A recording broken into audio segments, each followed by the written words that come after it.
ورسوله يا أيها الذين آمنوا اتقوا الله حق تقاته ولا تموتن إلا وأنتم مسلمون يا أيها الناس اتقوا ربكم الذي خلقكم من نفس واحدة وخلق منها زوجها وبث منهما رجالا كثيرا ونساء واتقوا الله الذي تساءلون به والأرحام إن الله كان عليكم رقيبا يا أيها الذين آمنوا اتقوا الله وقولوا قولا سديدا يصلح لكم أعمالكم ويغفر لكم ذنوبكم ومن يطع الله ورسوله فقد فاز فوزا عظيما أما بعد فإن أصدق الحديث كتاب الله وخير الهدي هدي محمد صلى الله عليه وسلم وشر الأمور محدثاتها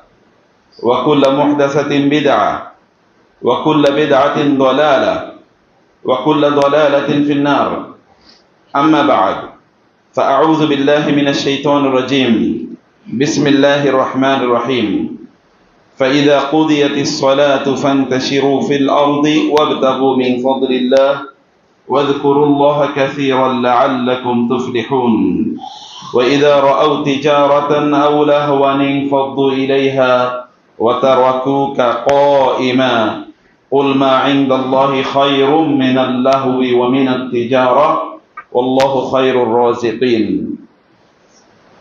মহান আল্লাহ সুবহানাহু ওয়া তাআলা শুকর আদায় করছি তিনি আমাদেরকে জুমার সালাতের জন্য এবং তার পূর্বে খুতবা অর্থাৎ যিকিরুল্লাহ আল্লাহ যিকিরের জন্য মসজিদে আসার তৌফিক দান করেছেন বলি আলহামদুলিল্লাহ। রাসূলুল্লাহ সাল্লাল্লাহু আলাইহি ওয়াসাল্লামের উপর দুরূদ এবং সালাম বর্ষিত হোক। আল্লাহুম্মা সাল্লি ওয়া সাল্লিম আলা নবিয়িকা মুহাম্মদ আল্লাহুম্মা সাল্লি ওয়া সাল্লিম আলা রাসূলিকা মুহাম্মদ আল্লাহুম্মা সাল্লি আলাইহি আল্লাহুম্মা বারিক আলাইহি। মহান আল্লাহ সুবহানাহু ওয়া তাআলা কোরআনে সূরাতুল মুলকে উল্লেখ করেছেন হুয়াল্লাযী জাআলা লাকুমুল আরদা যালুলান ফামশু ফি মানাকিবিহা ওয়া কুলু মির রিজকিহি ওয়া ইলাইহিন নুশুর। আল্লাহ তাআলা বলেছেন তিনি সেই সত্তা যিনি জমিনকে তোমাদের জন্য অনুগত করে দিয়েছেন, জালুল করে দিয়েছেন, অনুগত। তোমরা তোমাদের মতো করে জমিনকে পরিচালনা করতে পারবে। ফামশু ফি মানাকিবিহা, এই জমিনের ঘাড়ে তুমি চড়ো, তার কাঁধে তুমি চড়ো, তোমরা চড়ো। ওয়া কুলু মির রিজকিহি, এবং আল্লাহ তোমাকে যে রিজিক দিয়েছেন সেই রিজিক তুমি খাও। ওয়া ইলাইহিন নুশুর, তোমরা যদি আল্লাহর পথে চলো আল্লাহ তাআলা তাইলে তোমাদেরকে প্রকৃত জীবন প্রদান করবেন। আল্লাহ সুবহানাহু ওয়া তাআলা দুনিয়ার রিজিক অর্জনের জন্য তিনি আমাদেরকে নির্দেশ প্রদান করেছেন, এবং জমিনের ঘাড়ে চড়া মানে জমিনকে আমাদের রিজিক উপার্জনের জন্য, অর্জনের জন্য আমরা যেন ব্যবহার করি সেই নির্দেশ আল্লাহ তাআলা দিয়েছেন, এবং জমিনকে আমাদের অনুগত করে আল্লাহ তাআলা দিয়েছেন ওয়াসাখারা লাকুমুল লাইলা ওয়ান নাহার ওয়াসাখারা লাকুমুশ শামসা ওয়াল কমার ওয়াসাখারা লাকুম মা ফিস সামাওয়াতি ওয়া মা ফিল আরদি ওয়া আসবাগা আলাইকুম নিআমাহু যাহিরাতান ওয়া বাতিনা। জমিনে যা কিছু আছে, আসমানে যা কিছু আছে, সবকিছু আপনাদের জন্য, আপনাদের সেবা করার জন্য আল্লাহ তাআলা সৃষ্টি করেছেন। মানে সবকিছু আপনাদের সেবা করবে, যেন আপনারা ভালোভাবে এই জমিনে, এই দুনিয়াতে যেন আপনারা থাকতে পারেন, সেই রকম করে আল্লাহ তাআলা সব আপনাদের অনুগত করে তৈরি করে দিয়েছেন।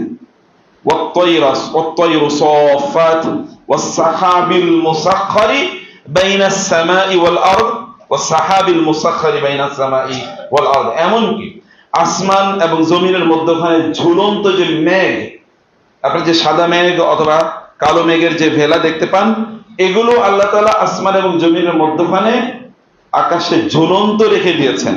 এই ফ্যান যখন আমরা উপরে ফিট করেছি তখন কিন্তু ঝুলিয়ে রেখেছি কিসের সাথে? একটা ছাদের সাথে, আবার এখানে রড দিয়েছে ইত্যাদির সাথে। কিন্তু এই মেঘ যে ঝুলে আছে কিসের সাথে? কিসের সাথে ঝুলে আছে? হ্যাঁ, এখানে কিছু আছে? কোনো কিছু নাই, ভাসমান অবস্থায় আছে। ওয়াস-সাহাবিল মুসাখখারি বাইনাস সামাই ওয়াল আরদ লাআয়াতিন লিউলিল আলবাব, যাদের বুদ্ধি আছে তাদের জন্য এখানে চিন্তার নিদর্শন আছে। এটাও এই মেঘকে আল্লাহ তাআলা আপনার জন্য তৈরি করেছেন। কারণ তিনি কি করেন, ওয়ানাজ্জালনা মিনাস সামাই মাআম মুবারাকা ফাআনবাতনা বিহি জান্নাতিন ওয়া হাব্বাল হাসীর ওয়ান নাখলা বাসিকাতিন লাহা তালউন নাদির রিজকান লিল ইবাদ। আমি এই আসমান থেকে বৃষ্টি বর্ষণ করি এবং এর মাধ্যমে আমি জমিনে বিভিন্ন ধরনের ফল ফসল উৎপাদন করি এবং প্রাণীগুলোকে আমি জীবিত রাখি।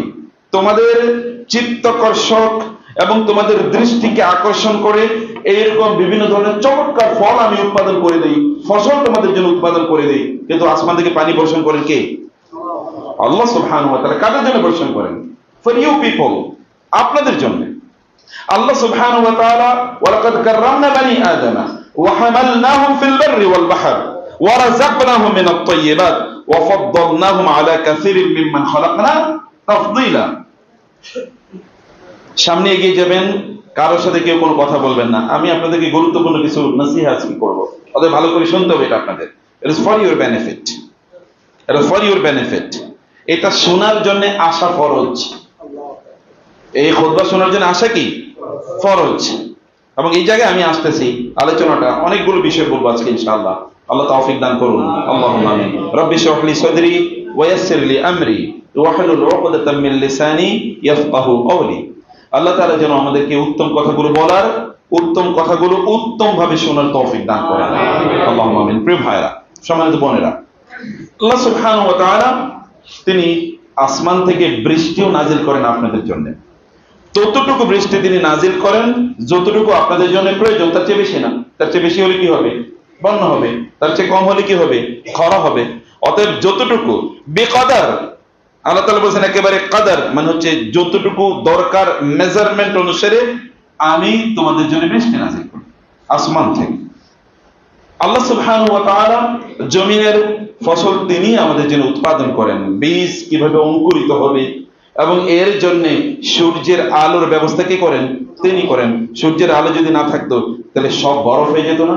যেমন অ্যান্টার্কটিকা, আপনি জানেন ওই জায়গায় কি আছে? সব বরফ। কারণ কি? সেখানে সূর্যের আলো পড়ে না। সূর্যের আলো যেখানে পড়ে ওইখানে সব বরফ হয়ে যাওয়ার কথা না। পৃথিবীতে কোন একটা অঞ্চলে 12 ঘন্টা বা 13 ঘন্টা বা 14 ঘন্টা সূর্য দেখা যায়, বাকি সময় সূর্য দেখা যায় না। সূর্য আবার অন্য সময়ে অন্য জায়গায় দেখা যায়। যদি 24 ঘন্টায় এখানে সূর্য থাকতো তাহলে তো সব তামাতামা হয়ে যেত। যেমন মরুভূমিতে সূর্য তো 24 ঘন্টা থাকে না, তারপরে ওখানে গাছগাছালি নাই দেখে সব কি পাথরে পরিণত হয়ে যায়। এমনকি মরুভূমিতে বালুগুলো পর্যন্ত মনে হচ্ছে আগুনের টুকরা। এই সূর্যই তো, সূর্য না থাকলে প্রাণ টিকে না, প্রাণী টিকে না, সব বরফ হয়ে যায় অথবা সব কি জ্বলে পড়ে সব ছাই হয়ে যায়। এইভাবে আল্লাহ তাআলা সূর্যকে রোটেশন করেছেন, তাও আপনাদের জন্য। এবং তিনি বলেছেন ওয়াসাখারা লাকুমুশ শামসা ওয়াল কামার, সূর্য এবং চাঁদকে তিনি তোমাদের কল্যাণে, তোমাদের সেবায়, তোমাদের অনুগত করে তৈরি করেছেন। মানে তোমরা যেরকম ভাবে, তোমাদের যেভাবে কল্যাণ হবে সেভাবে আল্লাহ তাআলা একে তৈরি করে দিয়েছেন। কি মর্যাদা, কি সম্মান আল্লাহ তাআলা আপনাকে দিয়েছেন। এবং আল্লাহ তাআলা বলেছেন ওয়ালাকাদ কাররামনা বানি আদমা ওয়া হামালনাহুম ফিল বাররি ওয়াল বাহর। আমি বনি আদমকে সম্মানিত করেছি এবং এই কারণে বনি আদম তারা সব জায়গায় চলতে পারে, মাটিতেও চলতে পারে, সমুদ্রেও চলতে পারে, আকাশেও চলতে পারে। ওয়ারাযাকনাহুম মিনাত তাইয়্যিবাত, এবং আমি তাদেরকে সবচেয়ে তৈয়ব, ভালো, পবিত্র জিনিসগুলো তাদেরকে রিজিক হিসেবে দিয়েছি। আচ্ছা আপনি দেখেন তো অন্যান্য যে সকল প্রাণীগুলো আছে ওরা খায় কি? আমরা খাই কি? আমরা কি খাই? এমনকি জিন কি খায় বলেন তো? জিনের খাবার হিসেবে হাদিসে কি এসছে? হাড় এসছে এবং কি গোবর এসছে। আপনি কি হাড় আর গোবর খাবেন? তাহলে আল্লাহ তাআলা আপনাকে কি খাবার দিয়েছেন চিন্তা করে দেখেন। হ্যাঁ, ওটা তাদের খাবার, ওটা অপবিত্র না। ওটা যখন তারা খায়, আমরা যেমন গরুর গোশত খেলে বা অন্যান্য মাছ খেলে আমাদের যেরকম টেস্ট ফিল করে, তারাও এটা টেস্ট ফিল করে, ওটা তাদের খাবার। কিন্তু এটা তো আপনার খাবার না। ওই খাবারের চেয়ে এই খাবারটা অনেক বেশি উত্তম না, অনেক বেশি সম্মানজনক না? কারণ আপনার স্ট্যাটাস তাদের স্ট্যাটাসের চেয়ে কি অনেক উপরে। আপনার স্ট্যাটাস তাদের উপরে, তাদের চেয়ে অনেক উপরে।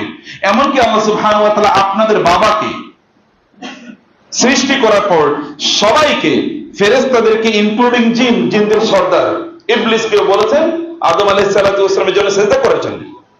এটা আদমের সম্মান, মর্যাদা এবং আদম যে শ্রেষ্ঠ, আদমের জাতি আলাইহিস সালাম যে শ্রেষ্ঠ, এটা তার প্রমাণ। অর্থাৎ এই জন্য আল্লাহ তাআলা ওয়ারাযাকনাহুম মিনাত তাইয়্যিবাতি ওয়া ফাদ্দালনাহুম আলা কাসীরিম মিম্মান খালাকনা তাফদীলা, এবং আমি জাতিকে সৃষ্টি করেছি তাদের উপরে আমি এই মানব জাতিকে মর্যাদা প্রদান করেছি। আপনার মর্যাদা, আপনার আত্মমর্যাদা আপনাকে রক্ষা করতে হবে। রক্ষা করার জন্য কি করার দরকার? তাহলে যে আপনাকে ইনকাম করতে হবে, আয় করতে হবে, উপার্জন করতে হবে, এবং এই উপার্জন যেন আপনি করতে পারেন এই জন্য জমিনকে আপনার অনুগত করে দিয়েছেন। জমিনের ঘাড়ে চড়ার জন্য আল্লাহ তাআলা আপনাকে বলে দিয়েছেন ঘাড়ে চড়তে, তুমি তার ঘাড়ে চড়ো, তোমরা তার ঘাড়ে চড়ো। যেমন আপনি আপনার গাড়ির ঘাড়ে চড়েন, অথবা আপনার গবাদি পশু, যেমন আগের যুগে আমরা উটের অথবা গরুর অথবা কি ঘোড়ার ঘাড়ে আমরা চড়তাম, ওটা আমাদের অনুগত, ওরা আমাকে ফেলে দেয় না, আমি যেভাবে বলি সেভাবে চলে, কারণ ওটা আমাদের অনুগত করে দিয়েছেন আল্লাহ সুবহানাহু ওয়া তাআলা। এই জমিনকেও আপনারা অনুগত করে দিয়েছেন, কিন্তু এই অনুগত জমিনকে আপনার ব্যবহার করতে হবে। এই জমিনে আপনার রিজিক উপার্জনের জন্য আল্লাহ তাআলা বলেছেন ফামশু ফি মানাকিবিহা, তুমি জমিনে হাঁটো, ওয়াক, স্ক্রল, হাঁটা। আল্লাহ তাআলা বলেছেন কি করার জন্য? হাঁটা। তিনি কি দৌড়ানোর কথা বলেছেন? দৌড়ানোর কথা বলেন, বলেছেন হাঁটো। জমিনে তুমি হাঁটলেই, আমি যেভাবে তোমাকে হাঁটতে বলেছি এভাবে যদি তুমি জমিনে হাঁটো, তাইলে তোমার যতটুকু রিজিক দরকার ততটুকু রিজিক আমি তোমাকে প্রদান করব। কিন্তু এর বিপরীতে জুমার নামাজে মসজিদে আসার জন্য তিনি কি বলেছেন? হাইটা হাইটা আসো। ইযা নুদিয়া লিস-সালাতি মিন ইয়াউমিল জুমআতি ফাসআউ ইলা যিকরিল্লাহি ওয়া যারুল বাই'। যখন জুমার দিনে জুমার জন্য আজান দেয়া হয়, ডাক দেয়া হয়, তখন তোমরা জমিনের দিকে দৌড়াও। এর আগে কি বলছেন? হাঁটো। এবার কি বলছেন? দৌড়ানোর কথা বলছেন। এবার বলেন না যে হাইটা হাইটা আসো, এ বলছেন ফাসআউ সাই। আপনারা জানেন সাফা এবং মারওয়ার মধ্যখানে দৌড়ানোটাকে কি বলে? সাই বলে না? ওইখানে কি হাঁটে? ওইখানে হাজেরা মানে হাজের আলাইহিস সালাম তিনি কিন্তু হাঁটেন নাই, তিনি এই একবার সাফা পাহাড়ে উঠেছেন, আরেকবার মারওয়া পাহাড়ে উঠেছেন। ছেলে তো সদ্য ভূমিষ্ঠ শিশু, দুগ্ধজাত শিশু কিন্তু ওইখানে পড়ে আছে, তার জন্য খাবার লাগবে, পানি লাগবে, আশপাশে কোনো মানুষ আছে কিনা, কারণ একাকী তিনি সেখানে আছেন। এইরকম একটা অবস্থায় কোনো সঙ্গী পাওয়া যায় কিনা, পানি পাওয়া যায় কিনা, খাদ্যের কোনো ব্যবস্থা আছে কিনা, কারণ খাদ্য শেষ হয়ে যাচ্ছে, পানিও শেষ হয়ে যাচ্ছে, যেটা ইব্রাহিম আলাইহিস সালাম দিয়ে গিয়েছিলেন। এই জন্য তিনি দৌড়াচ্ছিলেন, অতএব সাই। কিন্তু এটা কিন্তু দ্রুত গতিতে দৌড়ানো নয়, এটা হচ্ছে একটু হাঁটার থেকে একটু বেশি গতি দিয়ে একটু দৌড়ানো, এটাকে বলে সাই। আল্লাহ বলেছেন মসজিদে আসার, আল্লাহর জিকির করার, আল্লাহর ইবাদত করার জন্য আপনাকে দৌড়াতে বলেছেন, একটু দৌড়ানো। ইট ইজ লাইক রাশিং, একটু হালকা দৌড়িয়ে যাওয়া। কিন্তু এরপরে আল্লাহ সুবহানাহু ওয়া তাআলা বলেছেন তার ক্ষমা পাওয়ার জন্য ওয়াসারিউ ইলা মাগফিরাতিন মির রাব্বিকুম ওয়া জান্নাতিন, তোমরা আল্লাহর ক্ষমা পাওয়ার জন্য তোমরা তোমরা মুসারা করা। মুসারা মানে হচ্ছে আপনাকে একটু রাশিং, যেটা তার চেয়ে আরেকটু দৌড়ে যাওয়া, অর্থাৎ এটাকে বলে রানিং। আপনি কি করবেন? আরেকটু দৌড়ে যাবেন। এটা কেবল একটু হাঁটার চেয়ে একটু দ্রুত গতি না, আপনি দৌড়ালে যেটা হয় সেটাকে আপনাকে করার জন্য বলা হয়েছে।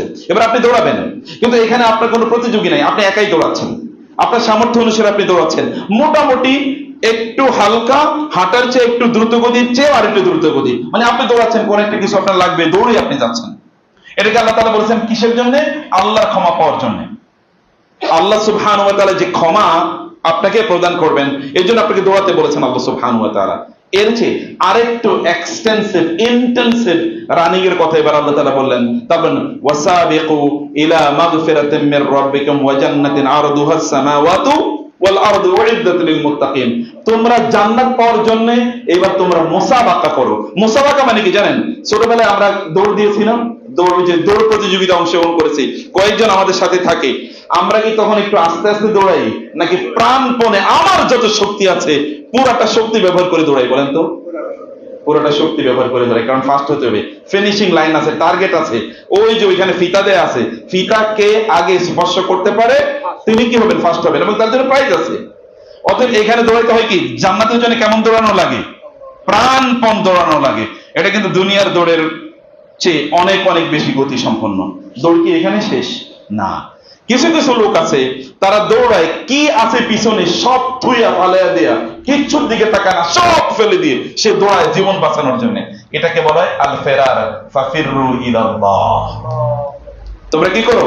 আল্লাহর দিকে দৌড়াও ফেরারির মতো। ফেরারি আসামি যেমনি ভাবে জীবন বাঁচানোর জন্য একদম দেশ থেকে আরেক দেশে দৌড়ে পালায়, একেবারে সব রেখে হাজার হাজার কোটি টাকা এগুলো সব রেখে সে পালাচ্ছে কিসের জন্য? জীবন বাঁচানোর জন্য। দৌড়ায় না এরকম লোকেরা, এটাকে বলে ফেরার। আল্লাহ তাআলা বলছেন আল্লাহর দিকে এরকম দৌড়াও, আল্লাহর দিকে এরকম দৌড়াও। এখন বলেন তো, আপনার গোল যত বড়, উদ্দেশ্য যত বড়, আপনি যত বড় অর্জন করতে চান তত বড় দৌড় আপনি দেন, তাই না? এখন আমরা কোনটা? আল্লাহ তাআলা এক নম্বরে হাঁটার বিষয় বলেছেন, দুনিয়ার জীবিকা অর্জনের জন্য হাঁটতে তিনি আমাদেরকে বলেছেন, আর আখিরাত অর্জনের জন্য কি করতে বলেছেন? দৌড়াইতে বলেছেন। আমরা কোনটা করি? দৌড়ানোর জন্য দৌড়াই, এবং 24 ঘন্টা পারলে 24 ঘন্টায় দৌড়াই, 24 ঘন্টা পারলে 24 ঘন্টায় দৌড়াই। কিন্তু যেই দুনিয়ার জন্য আমি দৌড়াচ্ছি, ওই দুনিয়াতে আসলে আমাকে রাখে? কোনো এক সময় দুনিয়া আমারে তালাক দিয়ে দেয়, যে তুই আর আমার স্বামী হওয়ার মতো যোগ্য না, করে তালাক দিয়ে দিলাম। এবং দুনিয়াকে তালাক দেয় না লোকজনকে? দেয় নাই? ফেরাউনের তালাক দেয়নি? আপনার কথা বুঝতে পারছেন কিনা? দুনিয়াকে লোকের এদেরকে তালাক দেয়নি। দুনিয়া হচ্ছে বৃদ্ধা নারীর মতো, কিন্তু একটু সেজে গুজে আছে, কিচ্ছু নাই তার মধ্যে।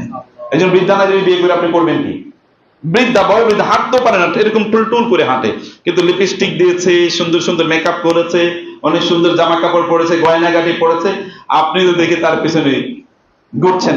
আসলে তো এই নারী দিয়ে আপনার কোনো কাজই হবে না, কিন্তু আপনি তার পেছনে দৌড়াচ্ছেন, আমি তার পেছনে দৌড়াচ্ছি, অথচ এখানে আমাদের দৌড়ার কথা ছিল না। প্রিয় ভাইরা, বোনেরা আমার, আপনার এবং আমার জীবনের টার্গেটটা কি? এই টার্গেট অনুসারে আমাদেরকে দৌড়াতে হবে।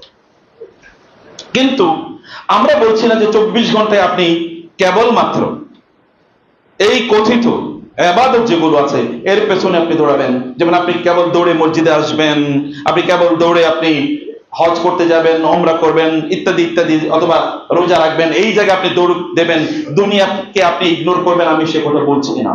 কিন্তু দুনিয়াকে পাওয়ার জন্য আল্লাহ এবং আল্লাহ রাসূল আপনাকে কি পদ্ধতি দিয়েছেন, সেই পদ্ধতিটা আপনাকে বুঝতে হবে, সেটাকে আপনাকে জানতে হবে। যেমনি আল্লাহ সুবহানাহু ওয়া তাআলা এখানে বলেছেন, এই জায়গায় তুমি এত পেরেশানি নিও না, তোমার এখানে এত পেরেশানি করার দরকার নাই তো, কারণ আমি তো এটার ব্যবস্থা করে দিয়েছি তোমার জন্য।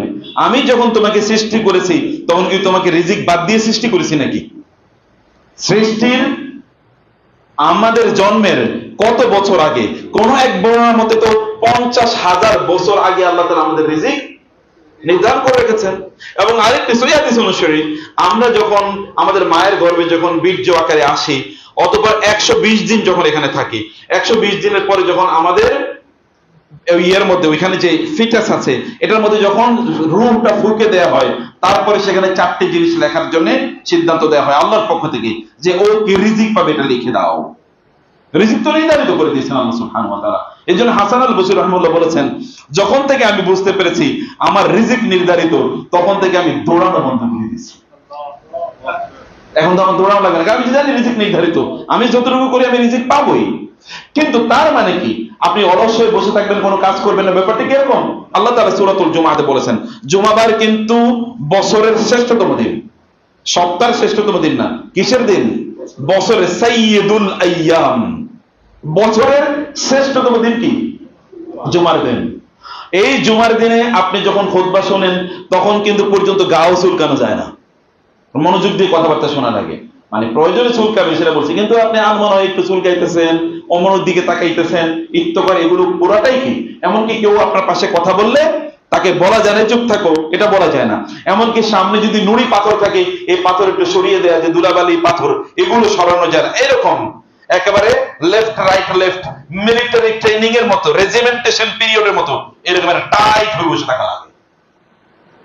এইরকম একটা রেজিমেন্টেড সময়ে, মিলিটারি ট্রেনিং এর মতো এরকম একটা পিরিয়ডের পরেও আল্লাহ তাআলা বলেছেন, ফাইযা কুদিয়াতিস সালাত, যখন নামাজ শেষ তখন কি করে? ফান্তাশিরু ফিল আরদি ওয়াবতাগু মিন ফাদলিল্লাহ, তখন তোমরা জমিনে ছড়িয়ে পড়ো। আল্লাহ বলেন না যে তোমার এলাকায় গ্রামে ছড়িয়ে পড়ো, বলেছেন কি জমিনে ছড়িয়ে পড়ো।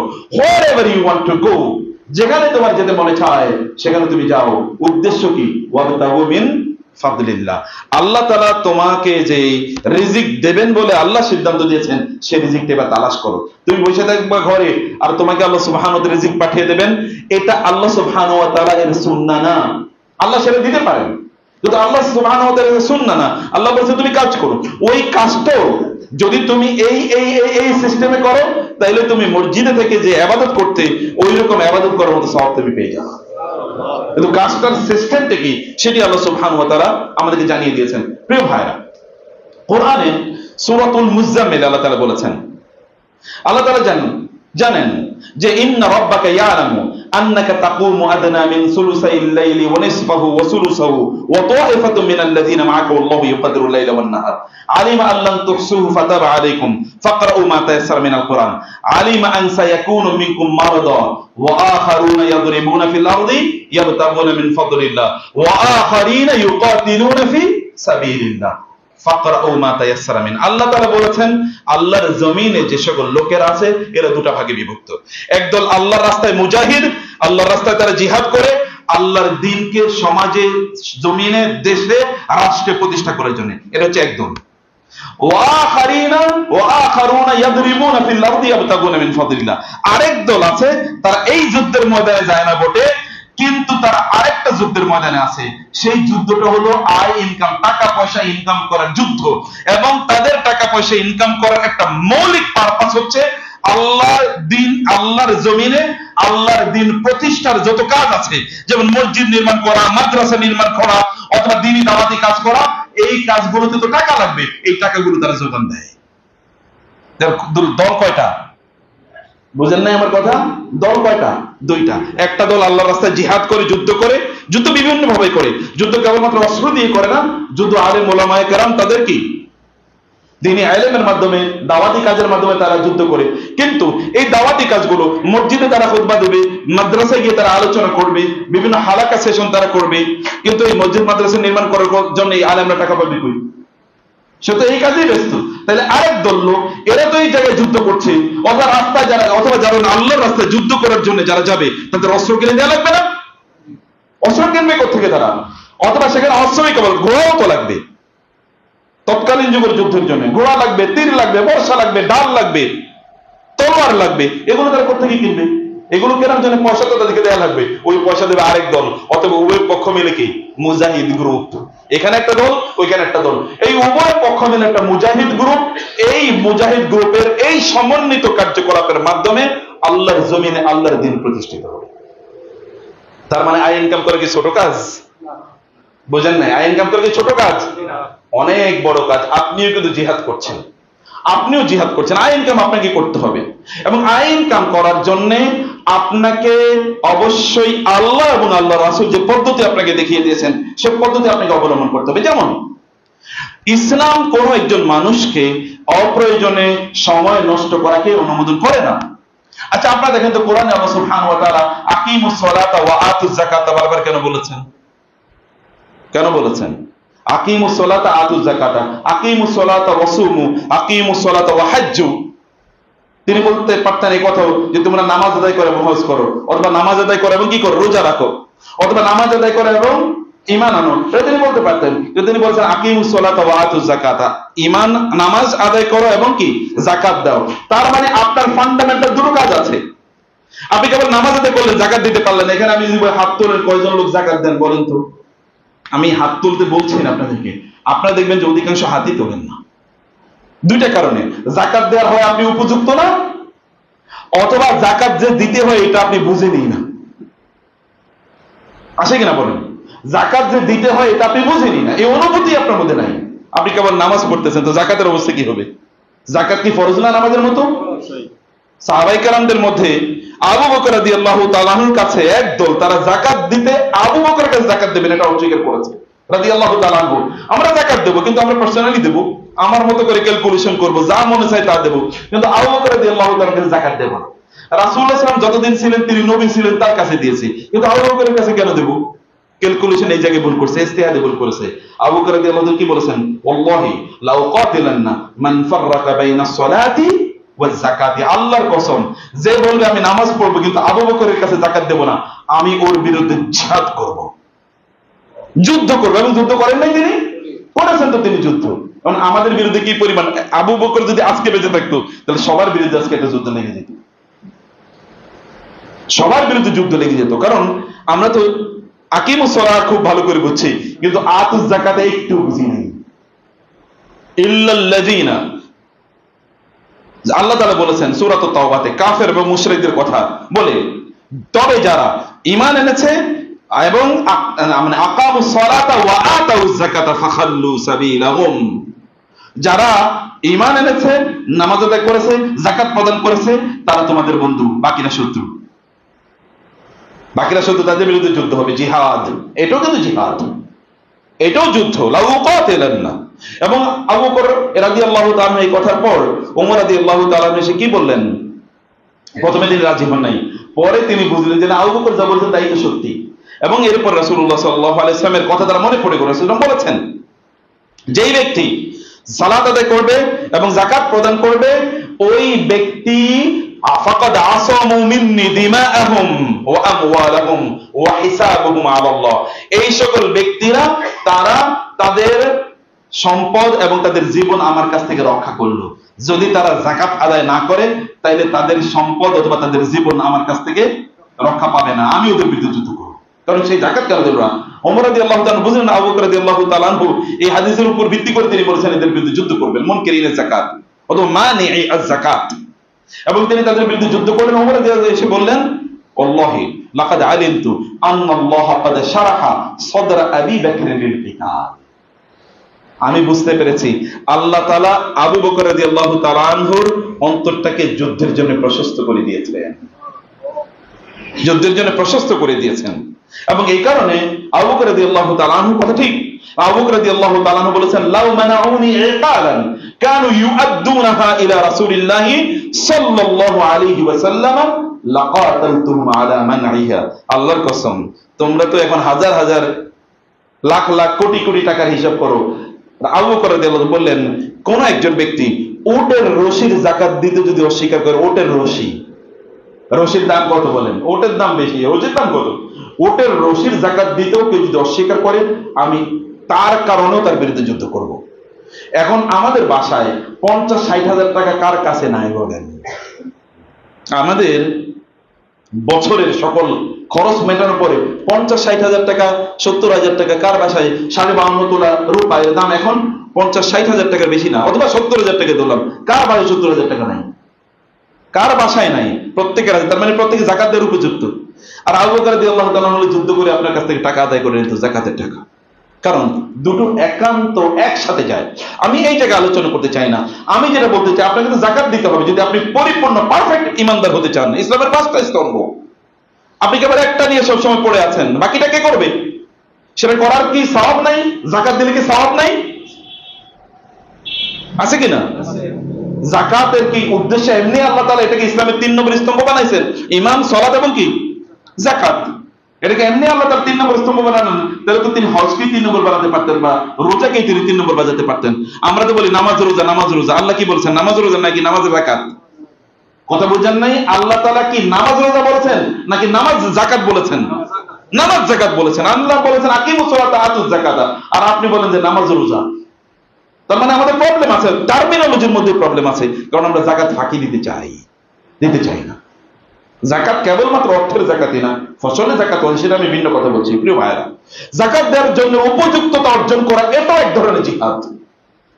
এটা একটা অবজেক্টিভ থাকা দরকার। আপনি স্বপ্ন দেখেন, ইয়াং পোলাপেন আছো, তোমরা চিন্তা করো যে আমি যাকাত আগামী 1 বছরের মধ্যে যাকাত দেওয়ার মতো উপযুক্ততা আমি অর্জন করতে চাই। এখন আপনি যদি যাকাত দেন, তাহলে কি এটা মুসলমানদের লাভ হবে নাকি কাফের মুশরিকদের লাভ হবে? মুসলমানদের লাভ হবে। তাহলে দারিদ্র থাকবে না, গরিব থাকবে না। গরিব না থাকলেও তো আপনি আরেকজনের কাছে ভিক্ষা করার প্রয়োজন নাই। আপনি আমেরিকার কাছে আর ভিক্ষা করার দরকার নাই, আপনি আর ইন্ডিয়ার কাছে ভিক্ষা করার দরকার নাই, চায়নার কাছে দেশ বিক্রি করে দেওয়ার দরকার নাই। কারণ আপনার টাকা আছে, আপনার সম্পদ আছে। আরব কাছে, সৌদি আরব কার কাছে মাথা নত করেন না, বরং ওইখানকার প্রিন্সের কাছে গিয়ে অন্যরা দাঁড়িয়ে থাকা লাগে। আপনারা দেখেছেন একবার, এর আগে আমেরিকার প্রেসিডেন্ট গেছে, উনি নিজে যান না এর কি করার জন্য, স্বাগত জানানোর জন্য, নিজে যান নাই। মানে প্রেসিডেন্টকে স্বাগত জানানোর জন্য, এয়ারপোর্ট থেকে স্বাগত জানানোর জন্য। সাধারণত আমেরিকার প্রেসিডেন্ট গেলে তো প্রায় পুরো দেশেই যায় তাকে কি করার জন্য, ওয়েলকাম জানানোর জন্য। আর উনি নিজে যান না, অন্য একজনকে পাঠিয়ে দিয়েছেন। এটা কারণ আছে, তার মধ্যে হ্যাডম আছে, টাকা আছে। তো তুমি কি করবো? আমাকে পারলে করো, আর আমার অর্থ আছে। ইসলামের সবচেয়ে বেশি উপকার কে করেছে? আবু বকর রাদিয়াল্লাহু তাআলা আনহু। কিসের কারণে? শুধু কি মাত্র সার্ভিসের মাধ্যমে? No property. আবু বকর রাদিয়াল্লাহু তাআলা আনহুর মতোই অথবা তার চেয়েও বেশি আরেকজন ইসলামের জন্য অনেক বেশি অবদান রেখেছিলেন, তার নাম কি? খাদিজাতুল কুবরা রাদিয়াল্লাহু তাআলা আনহা। রাসূল সাল্লাল্লাহু আলাইহি ওয়াসাল্লাম বারবার খাদিজার কথা বলতেন। আয়েশা রাদিয়াল্লাহু তাআলা বলেন, ওনার কথা ছাড়া কি আর কোনো কথা নেই আপনার মুখে? কেবল খাদিজা, কেবল খাদিজা। তিনি বলেন, আয়েশা তুমি জানো না খাদিজার সম্পদ যে দিন প্রচারে আমাকে কি উপকার দিয়েছিল, কি যে উপকার দিয়েছিল আমাকে দিন প্রচারের জন্য। এখন আমার মজনু ভাই এখানে দাঁড়িয়ে বলতে হয় মসজিদ মাদ্রাসা বানাইতে পারতেছি না। আমি তো আর 1 বছর আগে শুনছি এখানে মাদ্রাসা তৈরি হবে। মাদ্রাসা তৈরি হলো না কেন? আপনি যদি 1000 কোটি টাকার মালিক হতেন তাহলে এখানে মাদ্রাসা হইতে কি কোনো সমস্যা হতো? তাহলে আপনি ভিক্ষা মতো জীবন যাপন করেন। ইসলামকে ভিক্ষা বৃত্তিকে অনুমোদন করে? ইসলামকে ভিক্ষা করাকে জায়েজ মনে করে? নো। কেবলমাত্র একটা কঠিন অবস্থায় মানুষ ভিক্ষা করতে পারে। এবং বহু হাদিসে এসেছে যারা ভিক্ষা করে কিয়ামতের দিন তাদের মুখে মাংস থাকবে না, দেখলেই বুঝবে এটা ভিক্ষুক ছিল। আর এখন পুরা মুসলমান জাতি এটা ভিক্ষার জাতিতে পরিণত হয়েছে। আমরা দেখেন, আমি বাংলাদেশিদের কথাই বলি, পুরোটাই ভিক্ষা। সৌদি আরবে গিয়ে দেখেন সব ভিক্ষা করে অধিকাংশ, অন্যান্য জায়গায় দেখেন ভিক্ষা করে, ভিক্ষার মতো করে জীবনযাপন। কেন আপনি এটা করবেন? আপনার পার্সোনালিটি নাই, তোমাদের ব্যক্তিত্ব নাই। বুঝতে হবে যে তোমাকে আয় ইনকাম করতে হবে। এখন আয় ইনকামের তাহলে মৌলিক প্রবলেমটা কোথায়? আমার 3টা ইস্যু এজেন্ডা আজকে। আমি প্রথমটা শেষ করেছি, দ্বিতীয়টাতে এখন আছি। আমাদেরকে করতে হবে, আমি বলেছি যে দুনিয়ার জন্য দৌড়াদৌড়ি কম করতে হবে। এখন কিন্তু আবার বলবেন, আগে বলছেন দুনিয়ার জন্য দৌড়াদৌড়ি কম করতে হবে, এখন তো দুনিয়ার কথাই বলছেন। নো, আমি বলছি what is the purpose of your earning. আপনি কেন ইনকাম করছেন? আপনার টাকা কেন প্রয়োজন? আপনার কেন টাকা প্রয়োজন? আপনি কি ওই সেকুলারদের মতো, ধর্মনিরপেক্ষতাবাদী যারা আছে তাদের মতো, অথবা যারা ম্যাটেরিয়ালিস্টিক বস্তুবাদী, অথবা যারা ভোগবাদী, এই ওয়েস্টার্নদের মতো, পশ্চিমাদের মতো আপনি ইনকাম করবেন আর নিজে খাবেন, ফুর্তি করবেন, এই জন্য আপনি ইনকাম করবেন? আল্লাহ তাআলা কি আপনাকে এই দায়িত্ব, আল্লাহ তাআলা আপনার সম্পদের উপর গরিবদের 2.5% অধিকার রাখে নাই? শুধু কি এতটুকুই? আপনার আত্মীয়স্বজনের অধিকার নাই? ওয়াতিযাল কুরবা হাক্কাহু ওয়াল মিসকিনা ওয়া বিনাস সাবিল ওয়া লা তুবাযজির তাবযীরা। আল্লাহ বলেন নাই যে তুমি তোমার আত্মীয়স্বজনকে তাদের অধিকারটা দিয়ে দাও। আল্লাহ রাসূল কি বলেন নাই ওই ব্যক্তি প্রকৃত ঈমানদার নয় যে পেট ভরে খেয়ে ঘুমাচ্ছে কিন্তু তার প্রতিবেশীর পেটে খাবার নাই, সে বুভুক্ষ অবস্থায় অথবা সে পেটে কোনো খাবার নাই অবস্থায় সে রাত্রি যাপন করছে? আল্লাহ রাসূল কি কথা বলেন নাই? রাসূল সাল্লাল্লাহু আলাইহি ওয়াসাল্লাম কি কথা বলেন নাই যে আপনি যখন রান্না করবেন তখন একটু ঝোল বেশি দেবেন, একটু বেশি রান্না করবেন প্রতিবেশীকে দেওয়ার জন্য? রাসূল সাল্লাল্লাহু আলাইহি ওয়াসাল্লাম কি এই কথা বললেন তোমরা আলাদা আলাদা খেও না, একাকি খেও না, বরং তোমরা অন্যদেরকে সাথে করে খাও, তাহলে তোমরা বারাকা পাবে, বরকত তো অভাব হচ্ছে। কারণ আপনি ঘরের দরজা বন্ধ করে একা একা খান, ঘরের দরজা বন্ধ করে একা একা খান, অন্যকেই আপনি সেখানে ইনক্লুড করতে পারেন না, আপনি বরকত পাবেন কিভাবে? কিভাবে? How is it is possible? এটা কিভাবে সম্ভব? কোন অবস্থায় সম্ভব না প্রিয় ভাইরা বোনেরা। সেজন্য আমি বলছি আয় এবং ইনকাম করতে হবে। আয় এবং ইনকামের জন্য আপনাকে চিন্তা করতে হবে। আমাদের দেশে এই যে ইয়াং জেনারেশন, ইয়াং পোলাপাইন আছে, আপনাদের এলাকায় আছে কিনা জানি না, এই এলাকা তো সবচেয়ে ভালো এলাকা একটা, কিন্তু আমাদের এলাকায় দেখছি ইনকাম করে একজন আর 7 জন বৈশা বৈশা খায়। আপনাদের এলাকায় আছে নাকি? এই এলাকায় নাকি আরো বেশি। ইন্নালিল্লাহ, আমি ভাবছিলাম এটা বুঝি ভালো। যারা বৈশা বৈশা খায় ওদের কি পার্সোনালিটি নাই? ওদের ব্যক্তিত্ব নাই? বাপ মা হিসেবে আপনি ওদের খাওয়ান কেন? ও তো যখন বালেগ হয় না ততক্ষণ পর্যন্ত আপনার দায়িত্ব ছিল, বালেগ হওয়ার পর তোর নিজের দায়িত্ব। ও বসে থাকে কেন? এখন তাদেরকে আমরা কোনো এজেন্ডা দিই না, আমি ইনকাম করি তুই খা। এদেরকে প্যারালাইসিস রোগী বানিয়ে ফেলেছেন, অথবা এদেরকে আপনি কি ডায়াবেটিক্স রোগীর মতো আপনি বানিয়ে ফেলেছেন। আপনি এদেরকে কি করেছেন? আপনি এদেরকে ওই যে মানে যাদের গোটা শরীর অবশ হয়ে গেছে এরকম অবশের মতো আপনি বানিয়ে ফেলেছেন। ওকে আপনি কেন কাজ দিলেন না, অথবা কেন কাজ শেখালেন না? আর 2 নম্বর একটা সমস্যা হচ্ছে গোটা জাতীয় প্রবলেম, এটা হচ্ছে যে আমাদের এডুকেশনের একটা বড় ধরনের একটা ফল্ট আছে, শিক্ষার একটা বড় প্রবলেম আছে। আচ্ছা, সবাইকে মাস্টার্স পাস করতে হবে কেন বলে? আর পড়াশোনা কেন করে? কি উদ্দেশ্যে পড়াশোনা? সব করে কি উদ্দেশ্যে বলেন তো? চাকরির উদ্দেশ্যে। আপনারা দেখেছেন কিনা? সব পড়াশোনা করে চাকরি। তুমি পড়াশোনা করে যে লেখাপড়া করে সে গাড়ি ঘোড়া চড়ে সে, তার মানে লেখাপড়া করার উদ্দেশ্য কি? টাকা ইনকাম করা। এখন লেখাপড়ার উদ্দেশ্য যদি টাকা পয়সা হয় তাহলে মানুষ হবে কবে বলেন? এখন দেখেন তো আপনি পড়াশোনা করেছে এগুলো মানুষ হয়েছে না অমানুষ হয়েছে বলেন? বাংলাদেশে এখন যে প্রবলেম, এই প্রবলেম কি যারা পড়াশোনা করে না তাদের কারণে, নাকি যারা বেশি পড়াশোনা করতে তাদের কারণে? যারা বেশি পড়াশোনা করছে, বিশাল বিশাল ডিগ্রি, ওই সকল লোকের কারণে গোটা পৃথিবী ক্ষতিগ্রস্ত। যারা কম পড়াশোনা করছে, যে আপনার গ্রামের সাধারণ মানুষ আপনি কি করছেন? আপনি কি রাষ্ট্রের কোনো ক্ষতি করছেন? কিচ্ছু করেননি। আপনি নাইলে ওজন একটু কম দিয়েছেন, এতটুকুই, এর সাথে বেশি করেন। আপনি তো আর আরেকজনের ব্যাংক লুট করে টাকা পয়সা নিয়ে যান নাই, এটা তো আপনি করেন নাই। নিশ্চয়ই আপনি করলে একটু হয়তো আরেকজনের টাকা একটু ওই দিন দেওয়ার কথা ছিল, কয়েকদিন পরে একটু দিয়েছেন, এর চেয়ে বেশি করেন। নাইলে 200 টাকা আপনি চুরি চামারি করছেন, অথবা ওজনে কম দিয়েছেন বা ইত্যাদি করছেন, কিন্তু বড় কিছু তো আপনি করেন নাই। আপনার কারণে রাষ্ট্র ক্ষতিগ্রস্ত হয় না। রাষ্ট্র ক্ষতিগ্রস্ত যারা অনেক অনেক শিক্ষিত। শিক্ষার মূল উদ্দেশ্য কি? শিক্ষার মূল উদ্দেশ্য হওয়ার কথা ছিল মানুষকে মানুষ বানানো। ইকরা বিসমি রাব্বিকাল্লাযী খালাক, আল্লাহর সাথে পরিচয় করিয়ে দেওয়ার জন্য। খালাকাল ইনসানা মিন আলাক, ইকরা ওয়া রাব্বুকাল আকরাম, হাল ইয়াস্তাবিল্লাযীনা ইয়ালামুন ওয়াল্লাযীনা লা ইয়ালামুন, ইন্নামা ইয়াতাযাক্কারু উলুল আলবাব, ইন্নামা ইয়াখশাল্লাহা মিন ইবাদিহি আল উলামা। আল্লাহকে বেশি ভয় পায় যারা আলেম, যারা আল্লাহকে বেশি চেনে, যারা জ্ঞান অর্জন করেছে। অর্থাৎ জ্ঞান অর্জনের মূল উদ্দেশ্য ছিল ভালো মানুষ বানানো। এই লোকটা অনেক পড়াশোনা করেছে, তাইলে তার কথাবার্তা, তার আচার আচরণ, তার দৃষ্টিভঙ্গি সবকিছু কি একটু ভিন্ন হবে। এখন আমরা দেখি ভিন্ন। ও পড়াশোনা করছে, ওর এজেন্ডাই হলো টাকা পয়সা ইনকাম করা, এবং এই এজেন্ডার কারণে ও যত ধরনের 2 নম্বরই আছে সকল ধরনের 2 নম্বরই করে অভ্যস্ত হয়ে যাচ্ছে, সব 2 নম্বরই করছে। তাইলে মূল প্রবলেম হলো যে এখানে আমাদের এডুকেশনের পারপাসই ভিন্ন, এবং এই কারণে শিক্ষা নিয়ে বাণিজ্য হচ্ছে, শিক্ষা নিয়ে কি হচ্ছে? ব্যবসা হচ্ছে।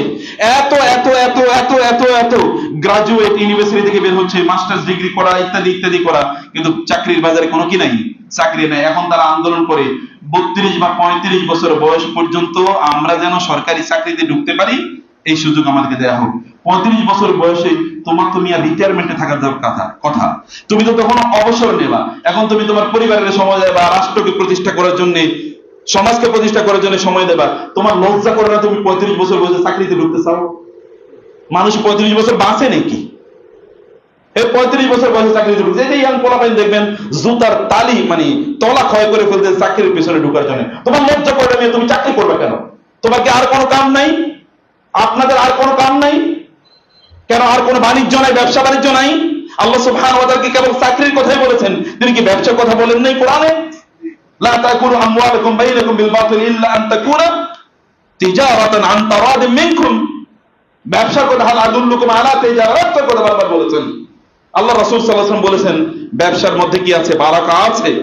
আল্লাহর কাছে সবচেয়ে উত্তম ইনকাম দুটো আল্লাহ রাসূল বলেছেন। এর মধ্যে একটা হলো ব্যক্তি তার নিজের কষ্ট করে হাতের কামাই, যেটা আর দাউদ আলাইহিস সালাম নিজে কষ্ট করে কামাই করতেন এবং খেতেন। দাউদ আলাইহিস সালাম নবী, এবং শুধু নবী না, তিনি ওই যুগের সম্রাট, কিন্তু তারপরে তিনি কি করতেন? লোহার অস্ত্র বা বর্ম বানাতেন, এগুলো তিনি বাজারে বিক্রি করতেন। নবী হয়ে তিনি বলতে পারতেন আমি তেমনি চলতে পারি, অথবা তিনি কোনো কিছু করার প্রয়োজন ছিল, কিন্তু হাতে কাজে নিজের হাতে নিজে কামাই করে তারপরে তিনি চলতেন। এবং রাসূলুল্লাহ সাল্লাল্লাহু আলাইহি ওয়াসাল্লামের কথা একবার চিন্তা করে দেখেন, অন্য নবীদের কথা আপনি চিন্তা করেন। কামাই করা নিজের হাতে, আর হচ্ছে ব্যবসা করা। নবী রাসূলুল্লাহ ব্যবসা করেছেন। রাসূলুল্লাহ সাল্লাল্লাহু আলাইহি ওয়াসাল্লাম তো তার নবী হওয়ার আগেও দুইবার তিনি ব্যবসায় গিয়েছেন। একবার খাদিজা রাদিয়াল্লাহু তাআলা আনহার বিজনেস ক্যারাভানের লিডার হিসেবে, এর আগে তার চাচার সাথে 12 বছর বয়সে তিনি ব্যবসা করতে গিয়েছেন। এরপরে তিনি ব্যবসা করেছেন। রাসূলুল্লাহ সাল্লাল্লাহু আলাইহি ওয়াসাল্লাম সাহাবায়ে কেরামদের মধ্যে আপনি যদি প্রথম 4 জনের কথা বলেন, সবাই ব্যবসা বাণিজ্য করেছে। তাহলে আপনি ব্যবসা করতে পারেন। টাকা পয়সা সবচেয়ে বেশি ইনকাম করে কারা? যারা চাকরি করে না ব্যবসা করে? ব্যবসা করে। কত গুণ হইতে পারে? চাকরি করে আপনি ধরেন আমি অনেক শিক্ষিত, মজরুল ভাই অনেক শিক্ষিত, আপনারা অনেক শিক্ষিত, নাইলে মাসে 10 লাখ টাকায় বেতন পাবেন, 1 কোটি তোর বেতন পাবেন না। কিন্তু একজন ব্যবসায়ী তিনি একদিনে 1 কোটি না 100 কোটি টাকা ইনকাম করতে পারেন, পারেন না? আর এই পৃথিবীতে ভালো কাজ চাকরিজীবীদের দিয়ে সম্ভব হয় না। এ তো নুন আনতে পান্তা ঘুরায়। টাকা কয়টা পাবে? 15 দিন পরে টাকা শেষ, এরপরে তার ধার করে চলা লাগে। আর একজন ব্যবসায়ী দিয়েই গোটা পৃথিবী চলে। ইউরোপ আমাদেরকে, আমেরিকা আমাদের উপর কিভাবে এরকম ছড়ি ঘুরাচ্ছে। আচ্ছা, চায়না আমাদের উপর কিভাবে ছড়ি ঘুরাইতেছে বলেন তো? কি নাকি তারা পৃথিবীর সবচেয়ে জ্ঞানী বিজ্ঞানী এরকম কিছু? নো, কিচ্ছু না। ব্যবসা, ব্যবসা স্কিল ডেভেলপ করেছে। আমাদের স্টুডেন্টদের, আমাদের যারা আছে, যে ইয়াং জেনারেশন যারা আছে, আপনাদের কথা বলছি প্রিয় ভাইরা, কোনো কাম নাই, হতাশা, কোন আপনি একটা টম দোকান দিয়ে বসতে পারেন না? অথবা আপনার জমিন আছে, যে আমাদের বহুত জমিন পড়ে আছে, এগুলো এখন কি চাষ করার কোনো লোক নাই, কারণ আপনি এখানে সবজি চাষ করতে পারেন না। মুসলমানদের, বাংলাদেশে অধিকাংশ মানুষ বলে এখানকার কৃষক, এখানে কৃষি পণ্যের দাম কেন বাড়ে? কেন আপনাকে এই যে শাক, কেন আপনাকে 70-80 টাকা করে কেজি কিনে খাওয়া লাগে? কেন? আপনার এখানে জায়গা নেই, আপনি একটু শাক চাষ করতে পারেন না? আপনি একটু সবজির চাষ করতে পারেন না?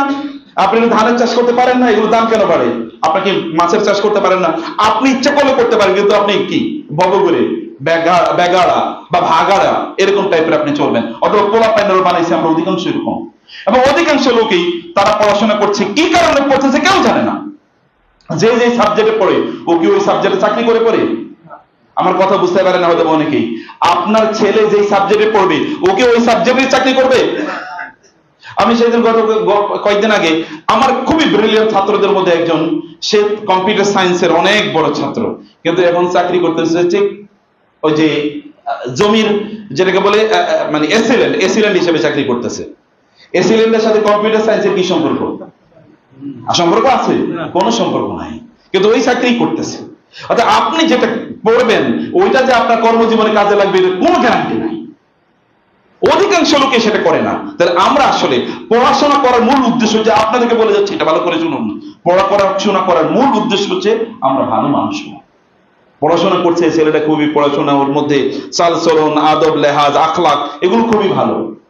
এখন পড়াশোনা করলে সেটা আপনার পাওয়া যায় না, কারণ ওর মাথায় একটাই ঢুকছে, তাহলে চাকরি করবে। এইটা ঢুকার কারণে সে আর কোনো দিকে তাকায় না। এখন মাতাল হয়ে যেতেছে অধিকাংশ পোলাপাইন। দেখেন যারা পড়াশোনা করছে 8-10 বছর পর্যন্ত কেবল চাকরির পিছনে ঘুরতেছে, চাকরি পায় না, হতাশ হয়ে যাচ্ছে। হতাশ হয়ে যাওয়ার কারণে কি মানসিক রোগ তৈরি হইতেছে। এরপরে কি বিয়ে শাদী করতে পারতেছে না, 35 বছর বয়সে বিয়ে শাদী করে, বিয়ে শাদী করার পরে এরপরে বউ পালায়া চলে যায়।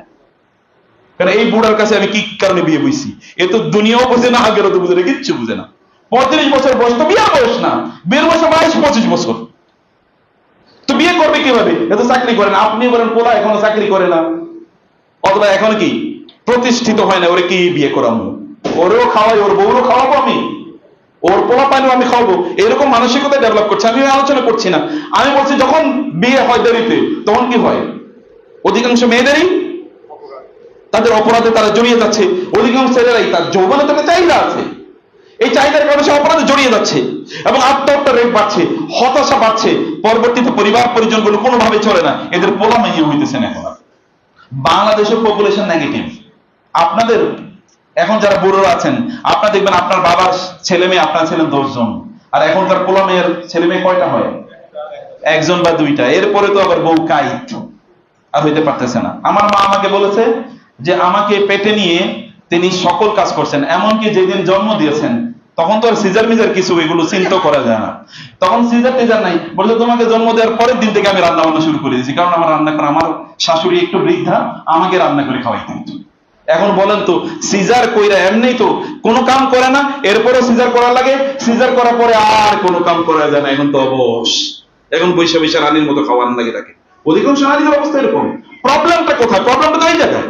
এবং এই প্রবলেম কারা তৈরি করেছে? এই প্রবলেমটা ইহুদি খ্রিস্টানদের একটা প্রজেক্ট, কিন্তু ওরা কিন্তু আছে। আপনি জান, আপনার দরকার ছিল আপনার সন্তানকে সেজন্য কর্ম শিখিয়ে দেয়া। এই যে এখনকার ইয়াং জেনারেশন, এই এলাকায় দেখবেন আপনি কোনো ভালো এরকম কোনো ইয়ে পাবেন না, যারা ধরেন খুব টেকনিশিয়ান, এরকম টেকনিশিয়ান খুঁজে পাবেন না। কই আপনি টেকনিশিয়ান বানান না কেন? আপনার সন্তানদেরকে টেকনিশিয়ান বানান। এখন আপনি কৃষি কাজ করার জন্য কোনো লোক খুঁজে পাওয়া যায় না। কৃষি কাজ কি খারাপ কাজ নাকি? আল্লাহ সুবহানাহু ওয়া তাআলা কোরআনে কি পরিমাণ কৃষির আলোচনা করেছেন। ইসলামের সবচেয়ে গুরুত্বপূর্ণ কাজের মধ্যে একটা কাজ হলো কৃষি কাজ। শুধু তাই না, রাসূল সাল্লাল্লাহু আলাইহি ওয়াসাল্লাম বলেছেন, তোমার যদি মৃত্যুর সময় চলে আসে অথবা কিয়ামত অনুষ্ঠিত হবে, তুমি বুঝতে পারছো, তারপরেও একটা গাছের চারা লাগানোর সুযোগ থাকে, তাহলে গাছের চারাটা কি করো?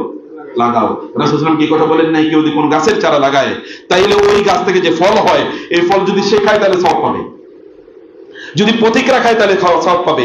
যদি মানুষে খাওয়ার মতো ফল না হয়, পাখারি পশুরা পাখিরা খাওয়ার মতো যদি ফল ওইখানে হয়, তাইলে লোক কি পাবে? সওয়াব পাবে। এখন আমরা বুঝি যে গাছ লাগানোর কি পরিমাণ মর্যাদা। আপনি মনে করছেন আপনি কৃষি কাজ করলে আপনি লুজার? নো, আপনি কৃষি কাজ করলে যে ফসল উৎপাদন হচ্ছে, এই ফসলগুলো যখন মুসলমানরা খায়, এর কারণে আপনি বিনিময় সওয়াব পেয়ে যাবেন। আপনি এটা করবেন না কেন?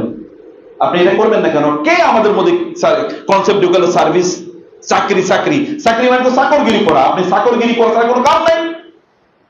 নিশ্চয় আছে। তাহলে সন্তানদেরকে ওরকম অ্যাক্টিভ কিছু কাজে ঢুকে দেন, তাকে বলেন যে তোমাকে টাকা পয়সা অর্জন করতে হবে, হালাল উপায়ে তোমাকে অর্জন করতে হবে, তোমাকে যাকাত দেওয়া লাগবে, তোমাকে সমাজের জন্য কাজ করতে হবে, সমাজের গরিব দুঃখীদের জন্য কাজ করতে হবে, তোমার আত্মীয় স্বজনদের গরিব কেউ কেউ আছে তাদের জন্য কাজ করতে হবে, তোমাকে মসজিদের জন্য কাজ করতে হবে, মাদ্রাসার জন্য কাজ করতে হবে, দিন প্রচারে তোমাকে কাজ করতে হবে।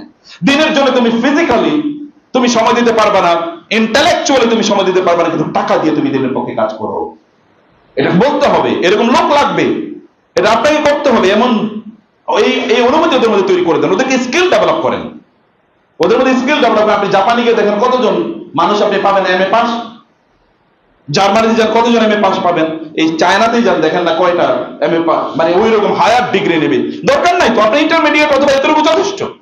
এরপর আপনি দেখো অরিজিনাল কাজে ঢুকে যান, অথবা ডিগ্রি নেক, আমাদের কোনো আপত্তি নাই, কিন্তু সে কাজ বুঝুক।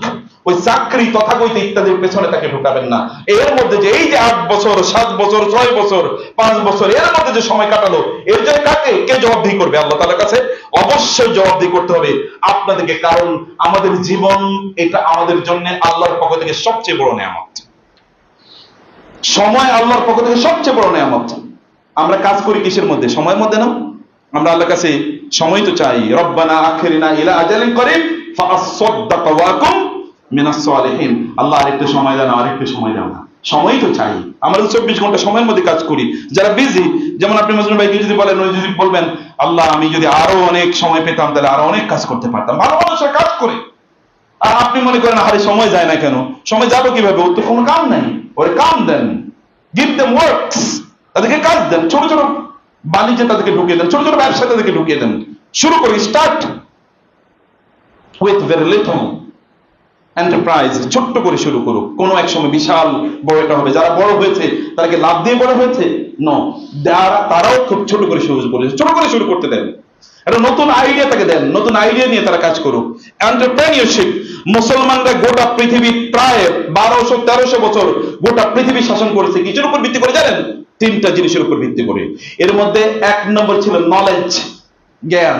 2 নম্বর ছিল টাকা, অর্থ, ব্যবসা বাণিজ্য। এই গোটা পৃথিবীর সকল ব্যবসা নিয়ন্ত্রণ করতো কারা? মুসলমান। আমাদের এই অঞ্চলে, আপনারা সিনবাদের নাম শুনছেন, আমাদের অঞ্চলে যারা ইসলাম নিয়ে এসছে, এর মধ্যে সবচেয়ে বেশি কাদের মাধ্যমে ইসলাম এসছে আমাদের অঞ্চলে জানেন? ব্যবসায়ীদের মাধ্যমে। গ্রেট, ব্যবসায়ীদের মাধ্যমে অঞ্চলে বেশি ইসলাম এসছে, ব্যবসায়ীদের মাধ্যমে। আমরা কেবল শাহজালাল, শাহপরানের কথা শুনি, এখানে সবচেয়ে বেশি ইসলাম এসছে ব্যবসায়ীদের মাধ্যমে। ওই যে ওই অঞ্চলে, যেটাকে আমরা আপনার ওই যে চট্টগ্রাম, ওই অঞ্চল, গোটা বেল, চট্টগ্রাম, নোয়াখালী, এই অঞ্চলগুলোতে গিয়ে দেখেন এখানকার নদীর সাথে ওই যে আরব সাগর, ভূমধ্য, মানে কি বলে আপনার পারস্য উপসাগর, আরব সাগর, ইন্ডিয়ান মহাসাগর এবং বে অফ বেঙ্গল, বঙ্গোপসাগর, এই জায়গা ছিল তাদের চ্যানেল। ওই যে আপনি মালয়েশিয়াতে ইসলাম কারা নিয়ে গেছে, ইন্দোনেশিয়াতে কারা ইসলাম নিয়ে গেছে, পুরাই তো এখানে কি নদীর পথে যেতে হয়েছে। নদীর পথে যেহেতু কারা?